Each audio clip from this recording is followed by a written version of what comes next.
தம்பி ஏப்பா இவ்வளவு கோவப்படுறீங்க?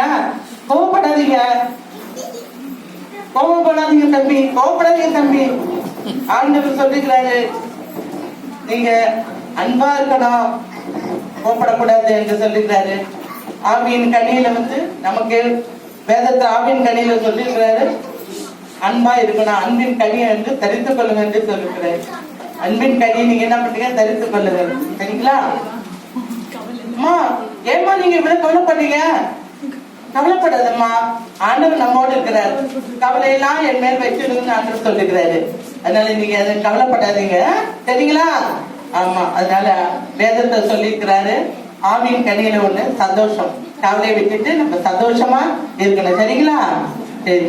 அம்மா பாப்பா ஏமா ஏன் எப்படி கோவப்படுறீங்க? ஏன் இப்படி கோவப்படுறீங்க? கோவப்படாதம்மா, ஆண்டவர் என்ன சொல்லிருக்கிறாரு? சமாதானமா இருக்க சொல்லிருக்கிறாரு. கோவப்படாது, கோவப்படக்கூடாது, பாவம் செய்யக்கூடாதுன்னு சொல்றாரு. கோபத்தை நம்ம பாவம் செய்யணும்.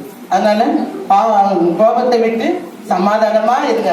சரிங்களா? வேதத்துல ஆண்டு சொல்லிக்கிறாரு, சமாதானம் ஒரு கனியில சொல்லப்பட்டிருக்கு. ஆவின் கனியில சமாதானம், அதை நீங்க தரித்துக் கொள்ளுங்க. சரிங்களா?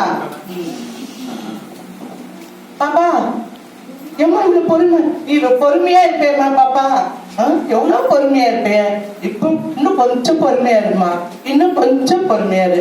பொறுமையும் பொறுமை காத்து ஆண்டவத்துல பொறுமையோடு எல்லாத்துல நம்ம காத்திருக்கிறோம்னு சொல்லிருக்கிறாரு. ஆவின் கனியில ஒண்ணு சொல்லிருக்கிறேன், நீடிய பொறுமை. அந்த நீடிய பொறுமைய நீங்க என்ன பண்றீங்க? சரித்து கொள்ளுங்க. சரிங்களா? பெருமை பெருமைப்படாதீங்கப்பா ஆண்டவர் சொல்லிக்கிறாரு. என்ன சொல்லிக்கிறாரு? பெருமையுள்ளவனுக்கு தேவன் எதிர்த்து நிற்கிறார், தாழ்மையுள்ளவருக்கு கிருபை அளிக்கிறான்னு சொல்லிக்கிறார். ஆனா நமக்கு பெருமை வேண்டாம். வேத புத்தகத்துல என்ன போட்டுக்கிறாரு? தயவு ஒரு கனியா இருக்கிறது. அந்த தயவை நீங்க என்ன பண்ணா தரித்து கொள்ளணும். சரிங்களா?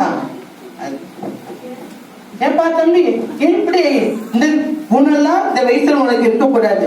கோல் முட்டுறது, உரம் கூடுறது, இந்த நமக்கு இருக்கக்கூடாது.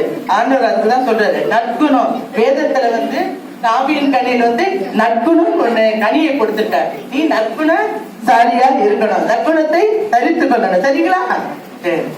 அப்பா ஏப்பா இவ்வளவு நீங்க விசுவாசமா இருந்தீங்களே, ஏன் இப்ப சந்தேகப்படுறீங்க? சந்தேகப்படாதீங்க. ஆண்டவர் சொல்ற விசுவாசித்தா எல்லாம் கூட, விசுவாசித்தா தேவனுடைய மகிமை காண்பை சொல்லுகிறேன்.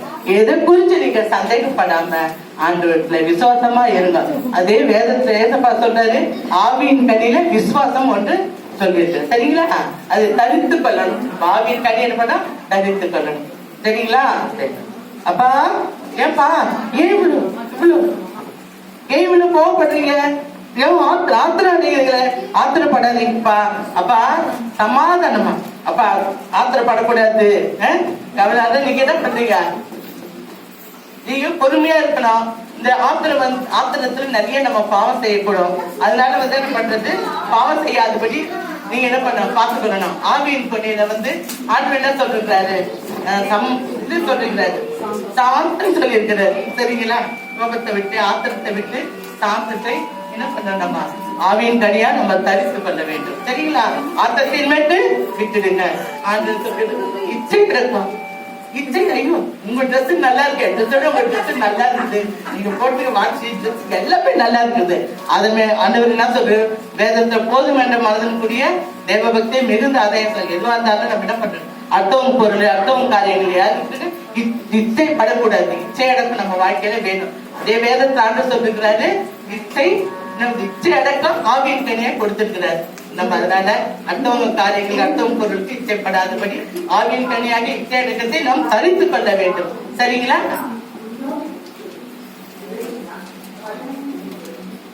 வருவாய் தருணமிதுவே அழைக்கிறாரே, வல்ல ஆண்டவரை சுமண்டை.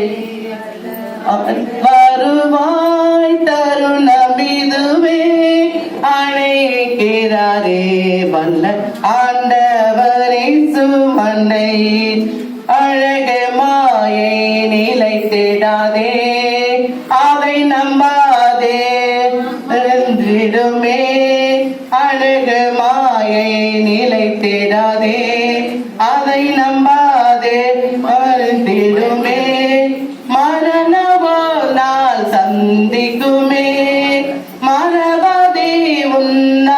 ஆண்டவரே வருவாய் தருணம் இதுவே அழைக்கிறாரே வல்ல ஆண்டவரே சுமண்டே.